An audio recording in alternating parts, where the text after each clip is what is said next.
Bonjour ici, salut là-bas. Bienvenue sur Fronceau et la chaîne parlementaire dans votre émission citoyenne. Cette émission, elle s'appelle Flash Talk et vous savez maintenant, c'est un véritable forum posé au milieu de la ville et de ses habitants. Aujourd'hui, on est à Paris, capitale de la France, pour parler d'argent. Et oui, nous le savons depuis Freud, mon cher Rafale, parler d'argent, c'est parler de ce que nous avons et de ce que nous n'avons pas, de nos manques et de nos frustrations, de nos rêves et de nos impuissances. Bref, parler d'argent serait encore et toujours tabou en France, encore plus que le sexe. C'est vous dire, mais est-ce encore si vrai? Aujourd'hui, on va se poser la question. Flash Talk, c'est votre émission, c'est vous qui allez faire ce débat.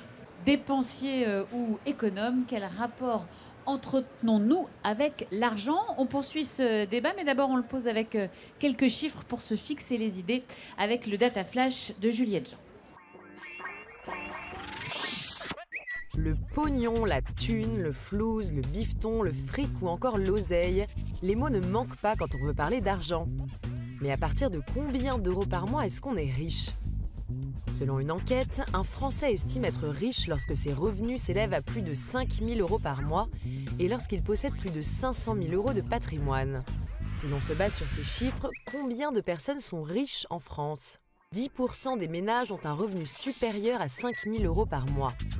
Et seuls 7% des Français possèdent au moins 500 000 euros de patrimoine. En réalité, l'évaluation de la richesse est relative. Le riche est souvent celui qui gagne à peu près 2 à 3 fois plus que soi. Et qu'en est-il des super riches, les fameux 1%? Eux gagnent au minimum 8 850 euros mensuels. Mais être riche rend-il heureux? Une étude conduite par des chercheurs de Princeton révèle que l'argent vous fera monter au 7e ciel si vous le dépensez pour acheter du temps libre. S'offrir les services d'une femme de ménage habiter à côté de son lieu de travail procurerait plus de plaisir que de s'acheter un yacht ou une Rolex. Mais le 7e ciel aurait des limites si l'on gagne trop d'argent. On pense aux grands gagnants de jeux type Euro-Million.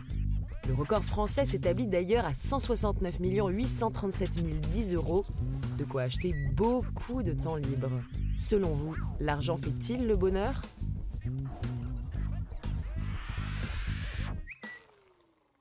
Voilà, monsieur, c'est quoi ton prénom toi? Joé. Alors, Joé, l'argent fait-il le bonheur? Je pose la question la même qu'à ta voisine. Ça fait pas le bonheur, mais ça y contribue fortement. Parce qu'il faut remplir les besoins de sa famille et sans sous, on peut pas les remplir. Oui, mais une fois qu'on a rempli les besoins essentiels de sa famille, est-ce qu'on a besoin du plus? Parce que si on veut gagner plus d'argent, c'est pour avoir le plus. C'est toujours bien d'avoir plus de sous quand même, mais non, on n'a pas besoin d'avoir plus du moment qu'on arrive à remplir les besoins et quelques plus en même temps. À quelques plus. On est un peu plus raisonné de ce côté, Sonia. Il dit juste quelques plus, hein. Alors moi je vous présente Julien Bédoué qui est avec nous aujourd'hui. Bonjour Julien. Bonjour. Julien, vous avez fait fortune dans les parkings, c'est bien ça? Alors fortune c'est un bien grand mot, mais en tout cas oui, je suis propriétaire d'une centaine de garages dans l'ouest de la France. Vous occupiez un emploi salarié, vous en avez eu marre, vous avez cherché à lancer votre propre affaire. Au début c'était les restaurants, puis finalement vous vous êtes rendu compte qu'on ne gagnait pas assez d'argent en gérant des restaurants. Vous êtes tombé sur les parkings et là, bingo.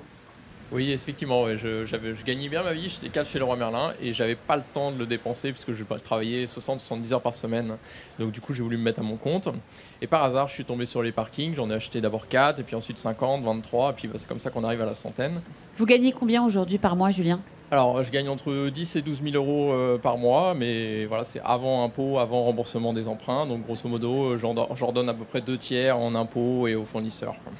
Donc après déduction des impôts, qu'est-ce qui vous reste? On va dire à peu près 3 500, quoi, ça dépend des mois. Ah, c'est tout. Eh oui, tout de suite, ça fait moins rêver, hein, mademoiselle. Hein. Est-ce que vous vous considérez comme riche?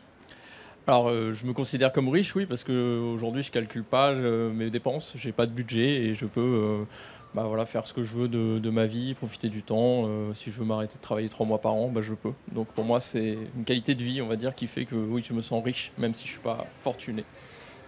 Et est-ce que vous comprenez que certains dans ce pays puissent avoir honte de leur réussite? C'est ce qu'on dit parfois sur les Français. On me dit, oh, les Français, ils n'aiment pas les gens qui gagnent de l'argent, ils sont jaloux de la réussite des autres. Est-ce que c'est vrai ou est-ce que c'est un cliché, ça? Alors moi, je pense que c'est en train de changer, donc, du fait que en fait, l'idéologie dans le monde a bien évolué. On était sur une base où, avant la Première Guerre mondiale, on va dire que la religion a été l'idée principale qui était le plus répandue dans le monde. Et aujourd'hui, l'idée la principale, c'est le capitalisme. Donc forcément, depuis 70 ans, l'idée d'avoir de l'argent fait son chemin, et je pense que c'est bien ancré dans les mœurs. Donc vous êtes fier de votre réussite, vous n'avez aucun souci à en parler, à nous donner aujourd'hui votre salaire, voilà, à la télé, devant tout le monde, aucun souci. Aucun souci, et même c'est mon métier de le partager, et si je peux aider les gens à faire la même chose, c'est ce que je fais au quotidien, ça me rend heureux, parce que donner aussi, c'est quelque chose qui rend vraiment heureux, qu'on donne de l'argent, qu'on donne du temps ou des conseils comme moi je peux le faire, bah, c'est vraiment une source d'épanouissement qui est vraiment formidable.